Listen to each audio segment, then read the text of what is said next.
पांचाली कुंती माता की आज्ञा के अनुसार पांचों पांडवों की धर्मपत्नी बन चुकी थी। उनके बीच बनाए हुए नियम के अनुसार एक पांडव 1 वर्ष तक पांचाली के साथ रह सकता था। उस बीच में दूसरा कोई पांडव उस कक्ष में नहीं जाता था। यदि भूलवश कोई चला गया तो उसे 1 वर्ष के वनवास का प्रावधान था।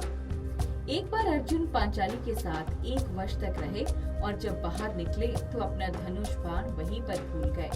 वो कुछ ही देर चले गए थे और उन्हें इस बात का ख्याल आ गया। उन्होंने सोचा कि अभी समय है, जल्दी से धनुष बाण लेकर आ जाता हूँ।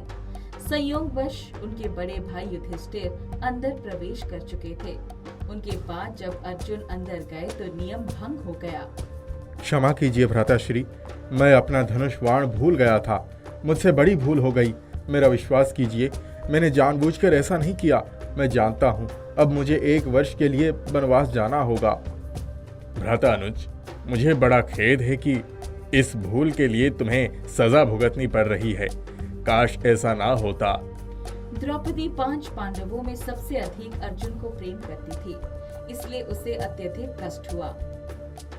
मुझे भी इस बात का बड़ा दुख हो रहा है। अब आप अपना ख्याल रखिएगा, वन में बड़े खतरे रहते हैं। पांचाली, आप निश्चिंत रहें। जब तक मेरे साथ में गांडीव धनुष है, मुझे किसी खतरे का भय नहीं है। इसके बाद अर्जुन ने सर झुका लिया और वहां से वनवास के लिए निकल पड़े।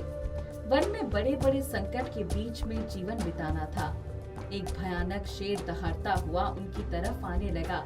अर्जुन ने अपना गांडीव धनुष उठा लिया और जैसे ही बाण चलाया, शेर के चारों पैर जैसे बंध गए। वो तनिक भी आगे नहीं बढ़ पाया। वो अर्जुन से भयभीत हो गया। उसे आज तक ऐसा दंड किसी ने नहीं दिया था। वह धनुर्धारी अर्जुन से दया की भीख मांगने लगा और पूंछ हिलाने लगा। धनंजय ने उसे अभय दान दे दिया। शेर जंगल में भाग गया। पार्थ आगे बढ़ गए। चलते चलते उन्हें प्यास लगी तो गंगा तट पर पहुंच गए। इस बात की जानकारी नागवंशी लोगों को हो गई। उनसे अर्जुन की पुरानी शत्रुता थी। नागराज ने अपनी बिटिया नागकन्या उलूपी को बुलवाया। उलूपी, तुम्हें एक महत्वपूर्ण कार्य करना है। पांडवों में से एक अर्जुन गंगा तट पर आ गया है। जाओ और उसे प्राण दंड दे दो। ठीक है पिताश्री, मैं अभी जाकर उसकी जीवन लीला समाप्त कर देती हूँ। उलूपी आंखों में चिंगारी भरकर तेजी से गंगा के किनारे पहुँच गए।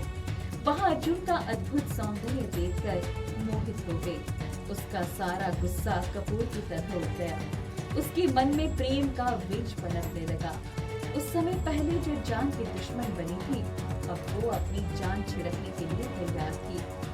आर्यपुत्र, आपको देखकर ऐसा प्रतीत हो रहा है जैसे मैंने साक्षात कामदेव को देख लिया हो। मुझे आपसे प्रेम हो गया है। मुझसे विवाह कर लीजिए। मैं आजीवन आपको सच्चा प्रेम दूंगी। हे देवी, मैं तो पहले से ही विवाहित हूँ। आपसे विवाह कैसे कर सकता हूँ? हे आर्यपुत्र, आप एक वीर क्षत्रिय हैं, राजा कुल से हैं। आपको एक से अधिक विवाह करने का भी अधिकार है। मैं तो सारे जीवन आपकी ही बनी रहूंगी। उलूपी के सौंदर्य से अर्जुन भी प्रभावित हो गए थे और बातों ने भी अच्छा असर पैदा कर दिया। वो विवाह के लिए मान गए। उलूपी का मन मयूर नाच उठा। अर्जुन और उलूपी का विवाह संपन्न हो गया। वो दोनों 1 वर्ष तक नागलोक में रहे। संसार के प्रख्यात धनुर्धर अर्जुन की धर्मपत्नी बनने का सौभाग्य पाकर उलूपी धन्य हो गई थी। 1 वर्ष के बाद उलूपी और अर्जुन हरिद्वार में बाहर आ गए। उलूपी ने अपने प्राण प्यारे पति अर्जुन को ऐसा वरदान दिया कि सारे जलचर उनके बस में रहेंगे। उनके बीच में भी वो अजय रहेंगे। उलूपी को इरावन नाम का पुत्र रत्न की प्राप्ति हुई। अर्जुन का ये पुत्र उन्हीं की तरह रूपवान, बलशाली, पराक्रमी और बुद्धिमान हुआ।